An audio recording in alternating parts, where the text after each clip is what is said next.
Olha lá, voltamos agora, né, com esse outro bloco. E, doutor Lino, a gente vai falar agora uma opinião sua. Opinião sua, doutor Lino. Cada um tem uma opinião. A minha opinião, por exemplo, sobre esse tema que eu vou perguntar para o senhor é que o mundo já é maligno. Eu tenho a minha opinião como um cristão. O senhor tem uma opinião como um homem da medicina e um homem que vê o mundo de outra forma. E cada um tem que respeitar, viu, pessoal, a opinião de cada um. Né? Isso é o mais importante. O que não está acontecendo nesse atual momento do Brasil, né? De respeitar, né? A liberdade e tudo mais, né? De direitos das pessoas poderem se pronunciarem, né? Livremente, né? Que é o certo, né? Ou você entende que não? Deixa aí o teu comentário, deixa like também se estiver gostando da entrevista, valeu? Que isso ajuda demais a entrevista a subir, né? A entrevista poder ser recomendada pelos algoritmos do YouTube. Ou se você não fizer isso, sabe o que vai acontecer com a entrevista? Ela vai ser arquivada, tá certo? Ela não vai ser recomendada. Então, por favor, para ajudar o canal, não custa nada. Aperta aí, ó, nesse joinha aí, ó, certo? Não vai custar nada pro seu bolso. E também você vai lá no espaço de mensagem, escreva aí a tua opinião, por que o mundo está caminhando para cada vez ficar pior, né? Agora vamos à opinião do doutor Lino, né? Doutor Lino, por que, na sua visão, o mundo caminha para o pior e não para o melhor?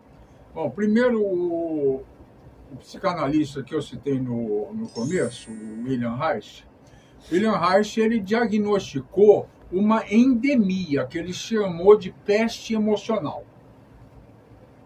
Tá?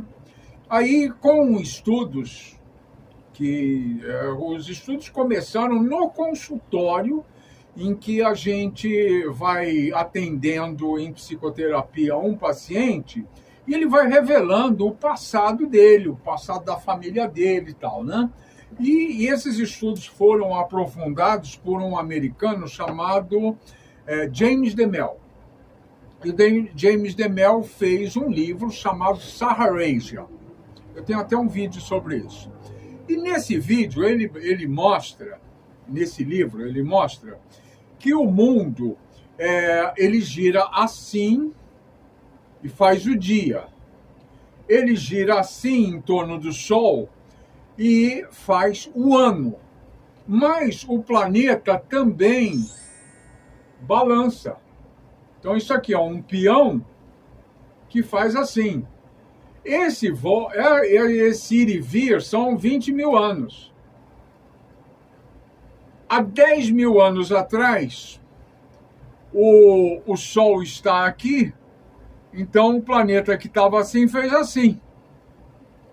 E aumentou a incidência solar aqui no norte da África. Com isso, houve uma modificação climática. Com essa modificação climática veio a seca. Eles também criavam bois lá. E você sabe, para você criar bois, se você tem uma floresta, você tem que botar fogo na floresta para você ter pasto. E aí, com isso, surgiu o deserto do Saara. Então, no livro Saharasia, ele fala da influência da exposição do Sol, o aumento da luz solar aqui. E eu que faço essa dedução também do uso da criação de vacas lá como um agravante. Bom, quando essa área aqui, você veja, essa área toda que é desertificada, começa a surgir a fome.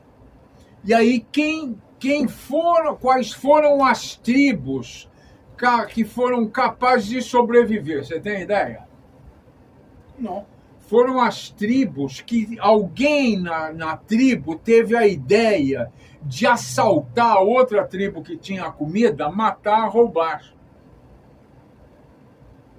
Ou seja, já começou a perversidade em troca de alguma coisa. E aí o que ocorre? Qualquer população saudável, assim, uma pequena porcentagem dessa população é de psicopatas. Então, só um psicopata é capaz de pensar assim, pô, eu tô com fome, então eu vou matar aquele cara lá para comer a comida dele. O psicopata ele só pensa em si mesmo. Então, como não tinha comida, então começou a ocorrer isso. Aí o que ocorre? Então aqui, isso aqui é um símbolo chinês, do taoísmo, então são as propriedades que são antagonistas. Por exemplo, quente e frio, bom, ruim, né? Então, quando você tem alguma coisa assim muito ruim, tem uma bolotinha de coisa boa dentro. Aí essa bolotinha de coisa boa vai crescendo e acaba tomando o espaço da coisa ruim. E também, da mesma forma, quando tudo está bom, tem um pouquinho de coisa ruim que começa a crescer e destrói tudo que está bom. As laranjas podres, por exemplo? Pois é. É uma metáfora. Tá? Então, o que ocorreu? Havia uma sociedade que estava vivendo num ambiente luxuriante, de floresta, lá no norte da África. Uma sociedade rica, que provavelmente fez a esfinge. Eu suspeito que a esfinge seja anterior às pirâmides. Tá? Resta a comprovação. Mas era uma sociedade que desapareceu. Por quê? Por causa da fome, e essas tribos, então, elas começaram a se atacar umas às outras, e as mais cruéis sobreviveram. E aí depois você vê Roma, por exemplo. Roma era uma nação predadora. Né? Apesar de toda a contribuição que Roma nos deixou para o direito, por exemplo, era uma nação dedicada a atacar e escravizar outras nações e roubar suas riquezas. Verdade. Os fenícios faziam tráfico de escravos. A escravidão ainda ocorre no norte da África hoje. Hoje tem gente escravizada lá. A lei de lá permite a escravidão. Tá? Então, isso sendo uma doença, se ela não é tratada, ela vai se agravando. E é uma doença que ela tem uma peculiaridade. Quando você tem, por exemplo, uma dor de estômago, você vai no pronto-socorro e diz: olha, doutor, eu estou com uma dor de estômago aqui, o senhor me trata?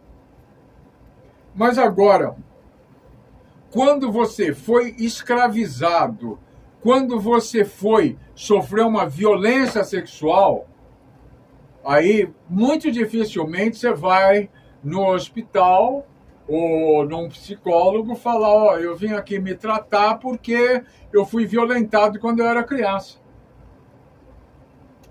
Então, esse medo que as pessoas têm de expor essas feridas emocionais, então faz com que a doença não se trate.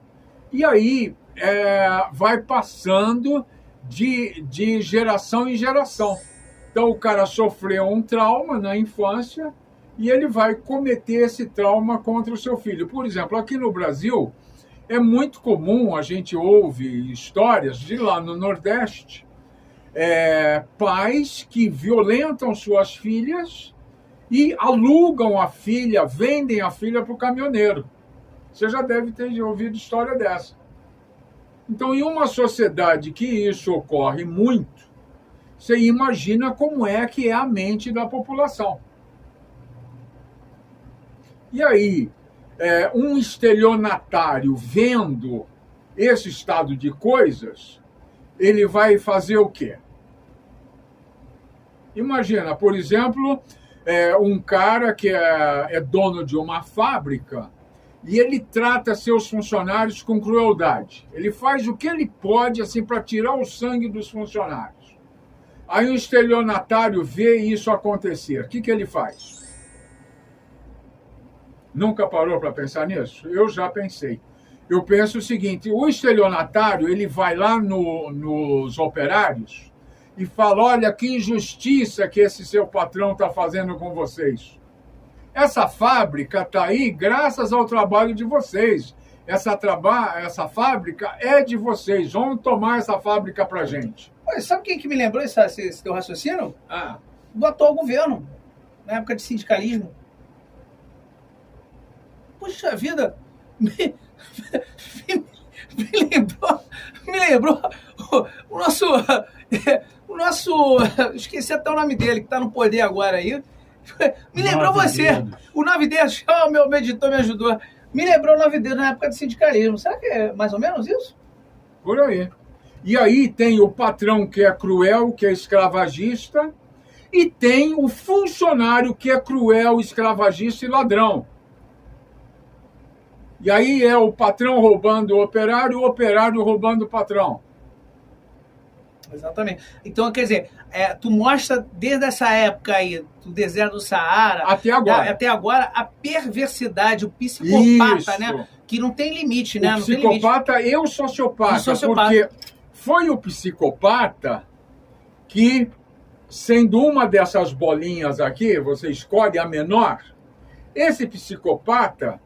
Ele percebeu que a criança, quando ela era bem alimentada, dá comida para a criança e violenta essa criança vai se tornar um soldado cruel. O soldado cruel, ele vai para a guerra e volta. Soldado bonzinho, ele vai para a guerra e morre. Ele chega lá... na aldeia que ele foi assaltar, ele vê que a aldeia tem problemas, e diz, vocês estão precisando de ajuda, então eu vou ajudar vocês. Já o soldado cruel, ele chega lá, piora mais ainda a situação deles, bota fogo nas casas, rouba o que ele pode, violenta, estupra, escraviza e traz escravos. Ele traz comida e escravos. O senhor me fez de novo raciocinar nessa mesma pessoa que eu acabei de falar, e não é perseguição a essa pessoa, não. Veja se vocês entendem. Porque tudo que ele fala se assemelha. Eu ouvi essa pessoa falando, o senhor Nove Dedos, falando recentemente que quando o nordestino, e aí ele foi muito infeliz, você como nordestino que está me ouvindo já deveria até abominar um cidadão desse, porque ele generalizou. Ele disse, não sei se você ouviu ele falando sobre o nordestino, ele falando, se o nordestino, a perspectiva dele é até os 5 anos de idade. Morre. Se sobreviver aos 5 anos de idade, ele é ruim. Ele é sangue ruim. Ele é sangue ruim. E aí, ele está preparado para qualquer coisa. Essa é a definição do senhor Nove Dedos, não é minha não, hein, gente? Procure isso. Mas isso ele falou isso recentemente. É uma das poucas verdades que ele falou. Ah, é? Isso é verdade. Quer dizer, o cidadão já vem cheio de ódio, cheio de ruindade, então, preparado para a guerra, né? Como o senhor estava falando agora. Né? Preparado para disserpar, para fazer miséria, né? Você dá farinha de mandioca com água e sal, o cara cresce e fica forte. Enche o cara de violência, de tudo quanto é tipo, ele fica forte e mal. Alô, meus amigos, o momento do business no canal Daniel Dias, de quem ajuda a manter o canal, hein? Claro que eu tô falando do meu amigo, meu irmão, o meu parceiro Carlos. E o que o Carlos tem? Celebridade Motopeças e Borracharia. Tu tem moto? Tem? Então, meu amigo, vai no lugar certo. Celebridade Motopeças e Borracharia, na rua Aristides Lobo, 219, no Rio Comprido, região central do Rio de Janeiro. Aberto todos os dias, de segunda a sábado, das 8 horas às 18 horas. E aos domingos, a única que abre aos domingos, das 9 às 14 horas. O telefone para contato é o 21 979 3863 16, 21 979 3863 16. Fala que assistiu aqui no canal Daniel Dias, vai ganhar um baita de um desconto. Exatamente. Tá? Aí esse cara, ele pode vir a ser um operário mau que rouba o patrão, ele pode vir a ser um marginal, pode vir a ser um traficante, ele pode vir a ser o dono de uma empresa que vai vai tentar escravizar os seus operários. Pisar na cabeça dos outros. Como também pode ser uma boa pessoa, né? Também tem isso. Tem pessoas que apesar de tudo que sofreram, de alguma forma elas sacam. O caminho não é esse. E aí procuram ser pessoas do bem. Então é o patrão que procura ajudar o operário, é o operário que entende que o patrão arriscou. Então, doutor, mas rapidinho, só quero interromper o senhor está falando uma coisa que é pertinente, porque o senhor falou aí, isso que eu queria que o senhor chegasse nesse ponto aí. O senhor estava falando que realmente a única coisa que o Lula falou que tem razão é essa, E eu concordei em parte, porque assim, senão o pessoal vai achar daqui a pouco a gente está defendendo bandido aqui, a gente nem eu nem ele defendemos, tá? Vamos deixar isso bem claro, né? Vítima, né? Que eu sou uma vítima, direitos humanos para quem é realmente humano, tá certo? Beleza? Então, assim, ele estava entrando no mérito, né? Desculpa interrompê-lo bruscamente, só estava entrando no mérito, falando realmente sobre o quê? Falando que tiveram pessoas que sacaram, que os seus patrões arriscaram lá o dinheiro deles, e tiveram pessoas que sacaram e não foram ruins, não foram mal, não foram pro caminho do mal. Olha, você não fez mais do que a sua obrigação de ser uma pessoa que sacou isso, porque você foi pro caminho do bem, meu amigo. E o caminho do bem é o que nós temos que ir, né? Caminhar pro bem. A mulher tem que caminhar pro bem, né? E quando você caminha pro bem, a sua vida melhora. Melhora, em todos os sentidos. Que Deus vai estar lá para te abençoar. Ou seja lá o que você acreditar. Mas não importa, tá fazendo a coisa certa, vai vir a coisa certa para você. Planta, a gente escolhe, exatamente. Então, é a lei da semeadura. Então, meu amigo, assim, não tem essa história aqui não. Ainda bem que ele chegou ali para mostrar, né, o outro lado da moeda, né? Que teve pessoas que sacaram e tal. Então, essas pessoas que sacam são as pessoas que são normais, vamos colocar assim, né? São as pessoas, ou as poucas pessoas, no meio de um monte de gente ruim, que saca, pô, existe um outro caminho. Exatamente. Exatamente, porque não tem essa história não, de vítima, de que, não tive outra opção, fui virar bandido. Sem essa, meu amigo, sem essa. E a sociedade, por outro lado, tem duas opções. A sociedade tem médicos, psicólogos, psicanalistas, psiquiatras, que a pessoa pode procurar para fazer uma terapia e procurar ser uma pessoa melhor. E ter uma vida decente e de mais qualidade. Com certeza. Agora, as pessoas que não vão procurar e que continuam no caminho do mal, então, prisão para elas. Prisão, com certeza. E lá em Nova York, aquele Giuliani... Joel, a teoria das janelas quebradas, eu fiz até uma matéria com o policial militar de São Paulo que ele falou sobre isso. Então, ali ele mostrou muito bem que se você dá cana pesada para o cara que faz um pequeno delito, os grandes delitos diminuem. Então, é o seguinte, ou você vai procurar terapia para entrar no caminho do bem, se dar bem, ou cana, prisão. Mesmo porque, de vez em quando a pessoa vê a gente falando, não sabe da nossa história, né? Ele tá falando, olha, a cara dele e tal, não deve ter sofrido e tal. Meu amigo, você se engana. Não olhe pra cara das pessoas, pela aparência das pessoas, ou porque a pessoa sabe falar um pouquinho melhor, que a pessoa não teve uma infância pobre, miserável ou difícil. Eu, por exemplo, na minha infância, não preciso mentir, quem me conhece sabe, minha infância não tive uma bicicleta, por exemplo. Entendeu? A minha infância não tive uma bicicleta, por exemplo. Os meus pais, a minha mãe tinha que pedir um empréstimo pro vizinho finado, já seu João, que Deus tenha em algum lugar, no dia 20 para poder nos sustentar até o dia 30. Aí chegava no dia 30, meu pai recebia, ela pagava ele, e todo dia 20 ela pegava o dinheiro emprestado, era todo mês aquilo ali, durante muito tempo. Então não tem essa história. Se você quiser, você vai pro caminho do bem mesmo. Certo? Então, claro, hoje o mundo, infelizmente, como o doutor está falando, eu concordo com ele, hoje o mundo realmente caminha cada vez pro pior, né? Na minha visão espiritual da coisa, o mundo já é de maligno. Ele não quer entrar nesse ramo espiritual da coisa. Mas, enfim, espiritual ou não espiritual, é o que a gente está vendo, né? É o mundo cada vez mais degradado, o mundo cada vez mais em destruição e os seres humanos cada vez mais doentes, né? Porque não se pode falar mais nada, que qualquer coisinha já é caso de agressão, morte, isso e aquilo.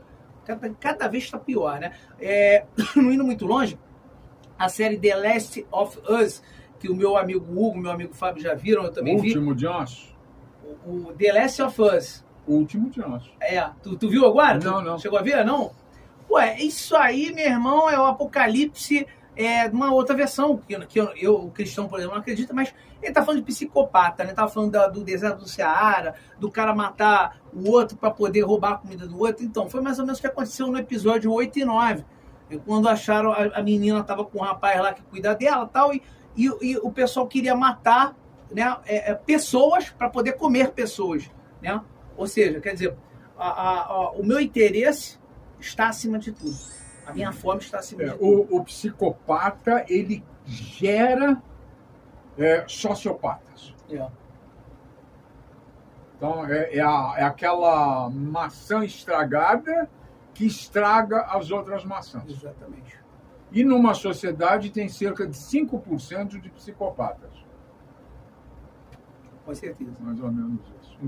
Então isso, a doutora Beatriz, ela tem feito um trabalho sensacional no YouTube e também já publicou livros alertando a população sobre como que funciona um psicopata. Como você reconhecer que o psicopata, a única coisa que você pode fazer é se afastar dele. Tá? Se afaste de psicopata. Aprenda a reconhecer como é um psicopata. Entra lá no YouTube, coloca lá psicopatas, doutora Beatriz, aí você vai ver um monte de vídeos onde ela fala sobre isso. E tem livro também que ela escreveu. Qualquer livraria aí você encontra os livros dela sobre o psicopata. É muito importante você aprender e ensinar seus filhos a reconhecer um psicopata. Exatamente, porque eles podem se tornar pessoas muito silenciosas na forma de agir, né? Então, se a pessoa não tiver são simpáticos. São altamente perigosos. É isso aí. A gente vai partir pro próximo bloco aí. Gostou? Deixa o like, deixa o comentário, valeu? Ajuda demais. Se você gostou demais dessa entrevista aí, você está deixando aí teu comentário dizendo o que você acha sobre esses assuntos que nós tratamos nesse bloco. Valeu? E conheço o meu canal. Conheço o canal dele, que é o canal Dr. Lino Guedes Pires. Dr. Lino Guedes Pires. Já vamos deixar aqui toda a descrição dele, tá certo? Os meus editores vão colocar para vocês acompanharem toda a descrição dele. Se ele tiver Instagram, ele vai deixar conosco. Vai deixar também o canal dele conosco, para a gente deixar aí a descrição. Valeu? Tamo junto, galera.